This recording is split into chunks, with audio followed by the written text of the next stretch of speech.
Hey everybody, my name's Lily, as you all know, and I'm from 350 Bay Area's mobilizing team. Thank you for coming out on this beautiful day, and I just wanted to start with a land acknowledgement as we are on occupied Miwok land. Their stewardship to the land is incredible and a great inspiration, but as we're all here, we want to celebrate you guys, the trekkers that are from Sunrise, and thank you for walking so much. You've walked a total of, or about to walk a total of 266 miles. So that's a great feat. And wanted to thank Ultimate Slovaki for providing the lunch today. Yay!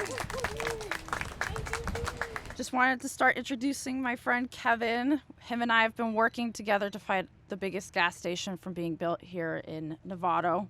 28 pumps, Costco. So with that work, we've created a campaign of no new gas stations. So we're going to try to help people across the country stop gas stations from being built. So go to nonewgas.com if you have the chance. But I would like to introduce my friend Kevin. The brilliant, the wonderful, the host. Thank you very much. Please give it up for Lily Cohen, one of our bright lights here in the Bay Area environmental scene. Thank you all for being here. I want to acknowledge some people who made this possible. Hey, Belle, it's got your name right here. In almost alphabetical order. Anne-Marie Bonneau, Pat Carlone, Belle Cole, Carlene Cullen, Ann Edminster, Deirdre Fennessy, Fabrice Florin, Tom Flynn, Pete Gang, Karen Harrington. There's not that many, trust me. Harriet Harvey-Horn, Dolores Heeb, Patty Hoyt, Howard Levine, Ro Lobianco, Siri Louie, Robert Mayfield, Bridget Mazzini, Robin and David Moeller, Dorothy Mott, Annika Osborne, Judy Schreibman, Kathy Stanley, Anne-Christine Strugnall. And then a final big thank you goes to Linda Herman. Linda is someone who I met in Sister District Marin and Swing Left Marin doing civic work.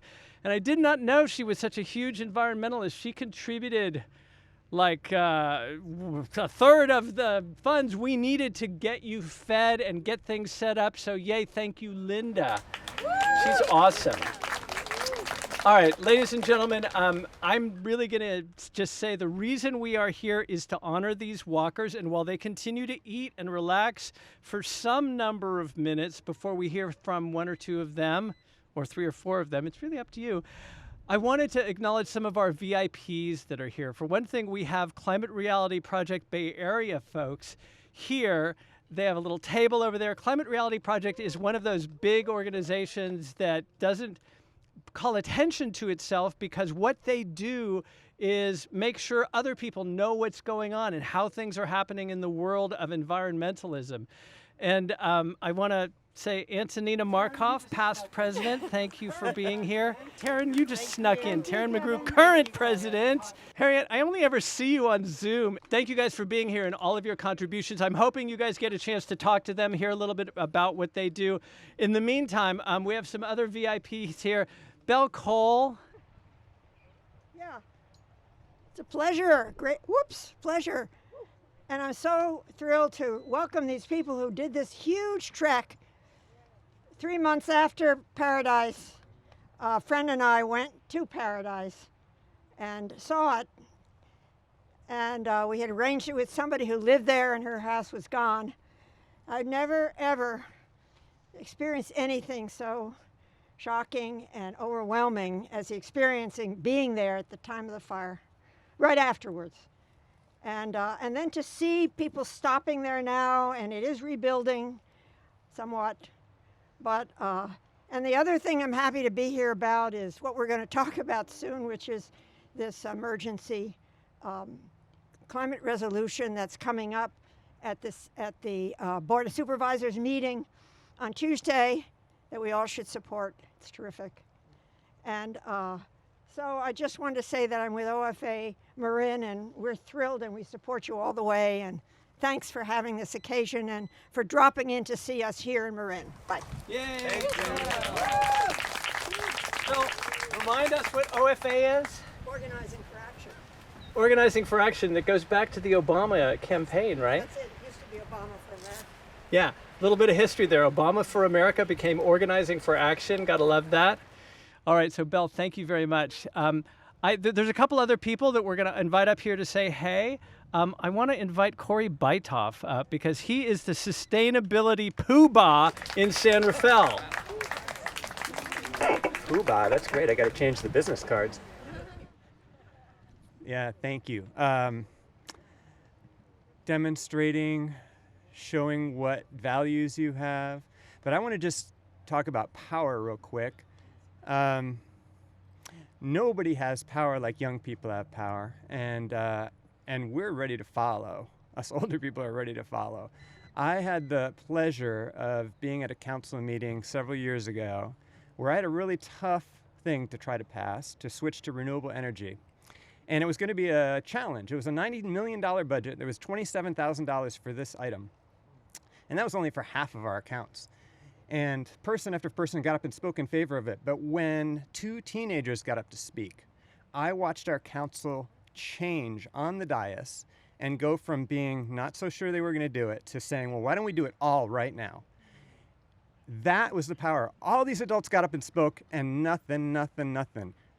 Two young people got up and spoke and said, this is our future, and things changed. So what you're doing is so important. I hope you will speak to many elected officials in your journey, and I appreciate you being here and doing all this hard work.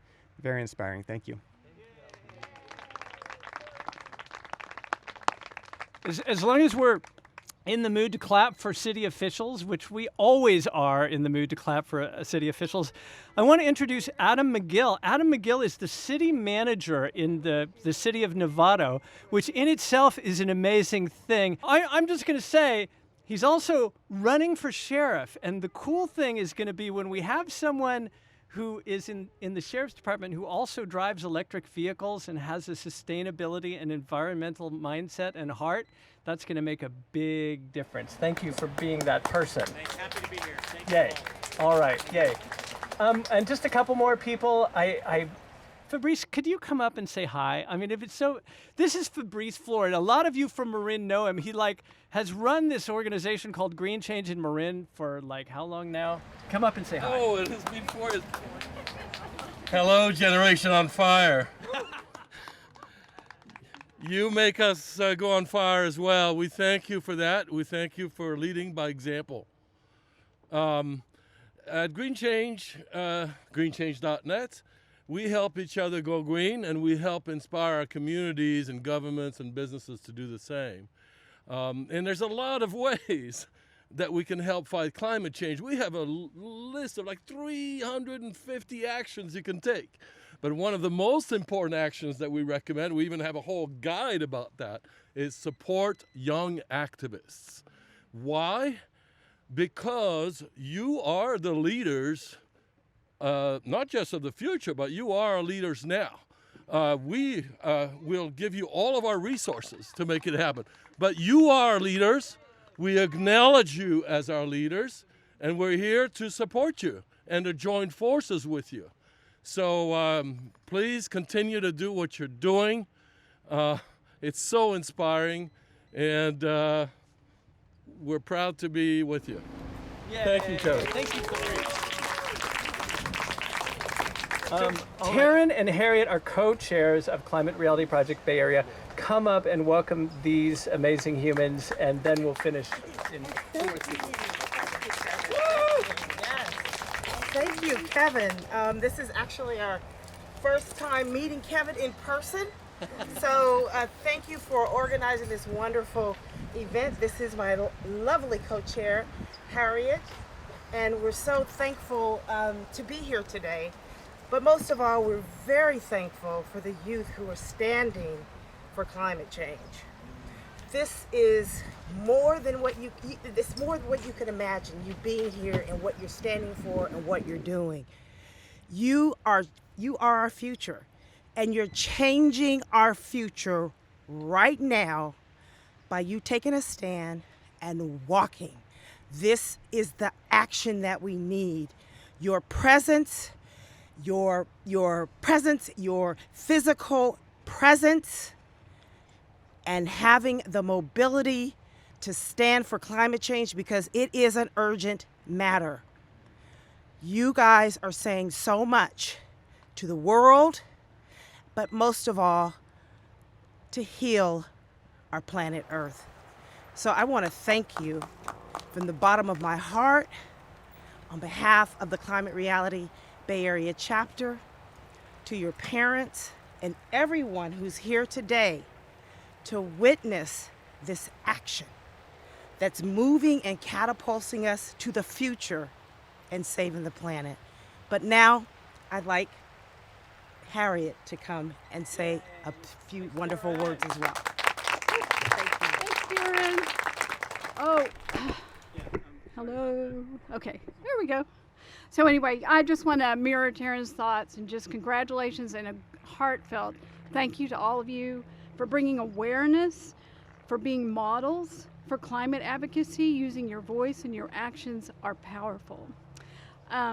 You're bringing awareness to this important Build Back Better measure, the Civilian Climate Corps. And these are the kind of things we really need to be pressing now. And so it's just, we're just so grateful to you. We walk arm in arm with you, the Climate Reality Project. And it's 33,000 members in 170 countries and the 1,200 members of the Bay Area chapter here locally. So thank you all so much. I want to actually close with a quote that that really helps strengthen me whenever I'm, just that we're in the trenches here. This is a big challenge. And it comes from a book, an anthology called All We Can Save, which is an amazing book. Highly recommend it for everybody. But the quote goes like this. It's a magnificent thing to be alive in a moment that matters so much. Let's proceed with broken, open hearts, seeking truth, summoning courage, and focused on solutions. March on. Yay! Thank you. Thank you, Harriet. Thank you, Teron. Hey, what do you say, Alexis? You want to say hi? So Alexis Fineman is relatively newly elected to the San Anselmo Town Council and has been, I don't know, an enormous climate advocate for how long now? Her entire life. Come on up, Alexis. Hi, everyone. I'm Alexis. I'm the Vice Mayor of San Anselmo. And mostly I just wanted to say thank you for what you're doing. And I actually had tried to join the Sunrise organizing call to march with you, and I got the day wrong. And so I missed my opportunity to walk from Paradise with you. But I'm gonna join Monday.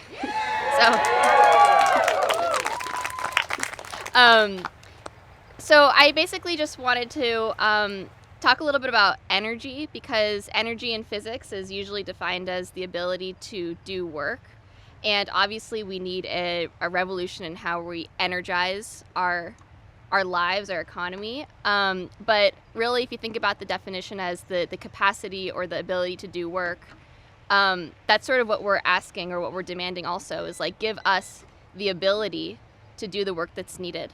So, and the way we do that is through currency, right? Just like electric currents. Well, currency is that which enables this to happen. So, through the budget process, through policies and programs and people, that's how we're going to get this done. And obviously, what a lot of us are focused on right now is what's happening at the federal level and those discussions. But there's budgets at all levels of society, including the local level. And it's always an interesting exercise, and something I have spent a lot of time doing, to look at your town or your city's budget and just try and figure out, like, how much are we really spending on climate? And when you figure that out, you're going to be pretty pissed. And then from there, even at the local level, there's work to be done in terms of how do we get dedicated revenue, how do we reallocate certain things to essentially do what needs to be done in our in what it is that we have responsibility over. So that needs to happen at all levels of government. It needs to happen in the private sector as well. Can't be controlled by the private sector, but it needs to happen everywhere, all the time, all at once. So thanks for what you guys are doing. The visibility is really important, and I'm really excited to march with you tomorrow.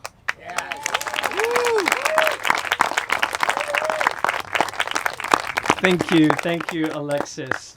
All right, I think we're just about to the point where we're going to do one more presentation from our side of this fence, and then I'm hoping that we'll be able to hear from you. So, Chance, you want to come up and say hi? Chance Cutrano is, believe it or not, board member at Sierra Club, town council member at Larkspur, and Fairfax, like Larkspur, only different. Sorry about that, Jody, my bad. And also, your regular job. Director of Programs, Resource Renewal Institute. See, I'm going to say it. Director of Programs for the Resource Renewal Institute. Please welcome Chance Cutrano. Too many titles. Don't need all those titles. Titles don't matter. Hey, everybody. My name's Chance, and you see him, pronouns. And I'm grateful to be here with you all, and really thankful that you're doing this.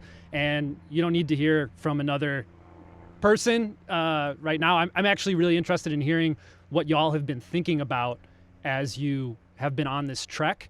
I feel like one of the most interesting things, coming from being an activist and then coming to the other side and being on the dais and making decisions is, there are a lot of people that come to us and say no, or like, we don't want this, or we don't like this. And we get there's a lot of that, right? And what's interesting about this trek that you all are on and advocating for a civilian climate corps and advocating for us to really reflect on what we're doing to our planet and to our communities, it's a politics of articulation.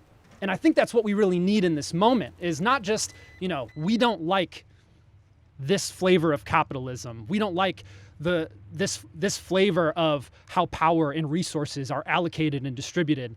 But what you're speaking to is here's what we want. Here's the vision that we're excited about. And I think that's the type of pleasure politics that we need to be moving towards. We need this transition, this radical transition and transformation in our communities. That's both oriented towards climate, but also towards racial justice. We need these things to be the most pleasurable transformation possible. And that doesn't mean it's easy, but I'm really excited that you all are speaking to a vision and not just a negation of something that we're currently seeing. So I wanted to applaud you all for that. And I'm hearing about this march on Monday, it sounds like I can maybe join in as well. So yeah, let's get our march on. And yeah, the final thing I'll leave you all with is when I started doing my activism work, it was with the Sierra Club in Washington, D.C. And I got pulled into the Keystone Pipeline movement. And I showed up to something, to a march. And all of a sudden they're like, can you hold this banner? And I was like, okay. And then I was at the front of this procession with this banner. And I started going to more of these things and organizing more and getting out in the streets more and putting more pressure on political officials. And it's taken so long. It's taken 7 years, 8 years since that point in time to finally get to this week where the Keystone Pipeline is officially canceled.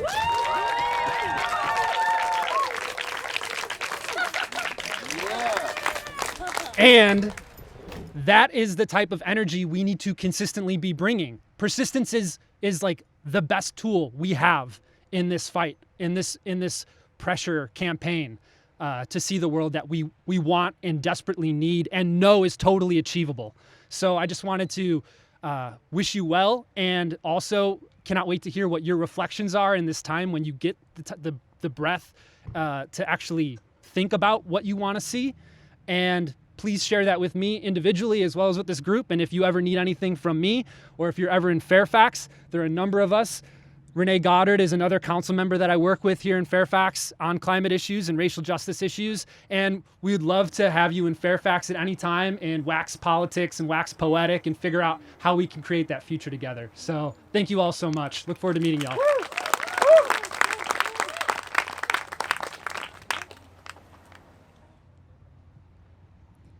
thank you, Chance, for that speech. I know one of you guys or some of you guys are coming up here to talk about your experience from Sunrise and the trek. And I welcome you to come up and speak about it.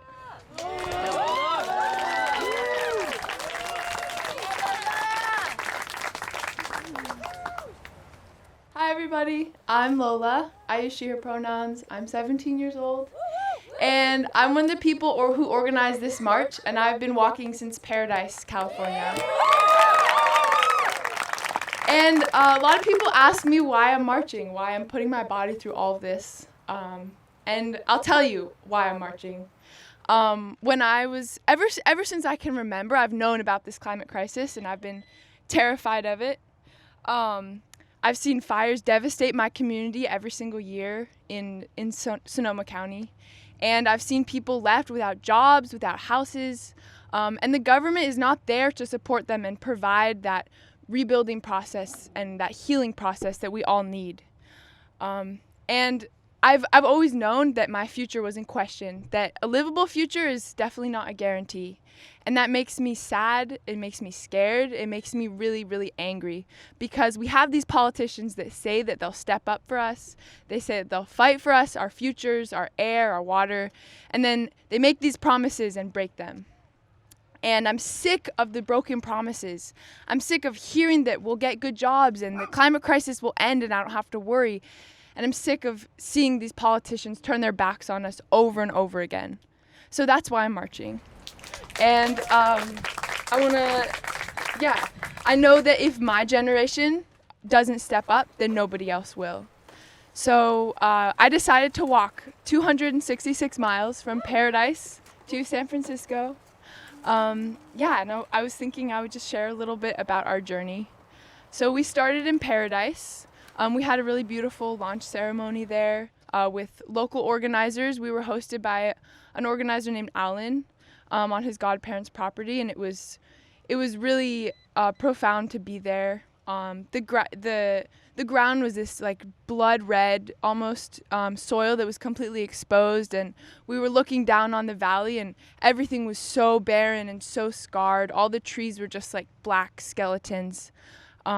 It was really devastating, and we heard a lot of the stories of the people there. We heard from an indigenous leader named Ali, who told us about what Paradise should look like, what it used to look like, how there were native plants and a healthy ecosystem, and how colonizers came in and they killed the people, they killed the plants, and they introduced these invasive species that were much less resilient to fires and were one of the reasons that Paradise was so devastated and demolished because of those colonizers. We heard from Alan, who's that local organizer who lost his childhood home, and we learned about how all this outside support came to them. People flooded in to provide relief right after the fires, but then shortly afterwards left them high and dry to fend for themselves and rebuild themselves. And we know that they shouldn't have to do that. And if we had a CCC, they wouldn't have to do that.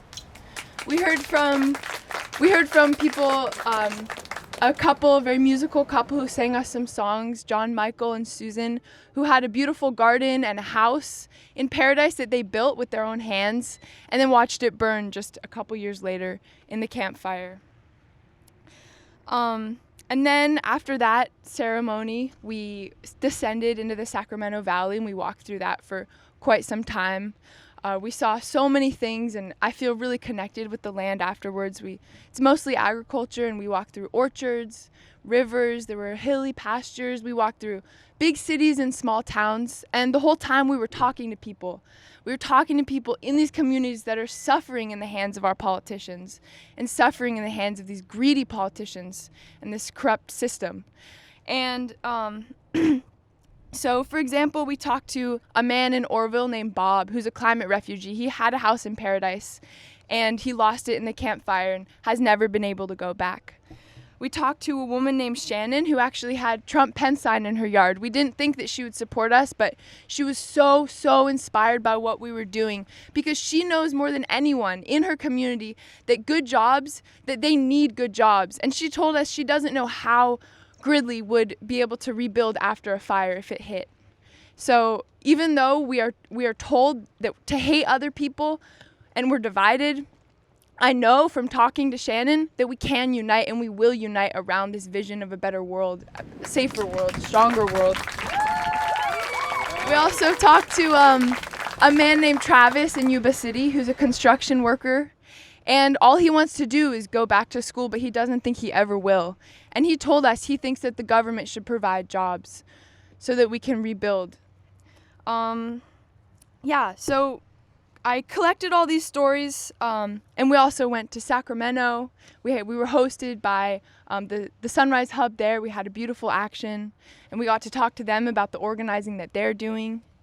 And then we got to Santa Rosa, and that's when many of these people here joined us. We were just a group of 7, and now we're much bigger and much stronger. And in Santa Rosa, at this rally that was hosted by my little sister, organized by my little sister, and among other organizers, at that rally, and when we had this new wave of marchers come, I felt the power of this moment so much, and the power of our movement and our generation, because this moment is so critical. Right now we have a choice, and we can either choose to let our world remain the way it is, this broken system where only the rich people come out ahead and everyone else is left to fend for themselves without jobs and without houses and without any support. We can let these greedy politicians keep power and keep selling out our future. Or we can make another choice. We can decide to make our voices heard, and we can decide to stand up and use our voices and work to build a better world, because we know that we can build a better world, and all we have to do is fight for it and get it. We can have a world that's right within our hands, a world where John Michael and Susan and Bob don't have to lose their houses in fires, where Travis can go to school and get a CCC job doing what he loves instead of something just to keep the bills paid. We can build a world where Shannon knows that even if a fire does come, her community will be able to rebuild and heal, and they'll be there for each other afterwards. And so we're doing this march because our leaders are failing us. I think that's clear, and we all know that. And we have some demands. Our first demand is to Biden. We know that history has its eyes on you. Our generation sees you. And right now, he's negotiating away our future. This CCC is possible, and right now, we're losing it with the people that he's negotiating with. So we demand to Biden that he speaks to us. He talks to us because it's our future that's on the line. It's our future that's on the table. It's us we have the stake. Our other demand is to Pelosi and Feinstein to step up and pass a bold CCC. Protect our people, protect our land, protect the water and the air we breathe. And do it for justice, do it for the people in California that you've promised that you'll fight for. And if they don't do that, if they can't be brave, if they remain greedy and cowardly, then we ask them to step aside. So if you want to help me make our demands, make our voices loud, make our demands as clear as possible, and make us as powerful as possible, then please join me tomorrow at the Golden Gate Bridge at 11 a.m. And we're going to go speak directly to Pelosi and Feinstein and tell them that we demand a CCC right now.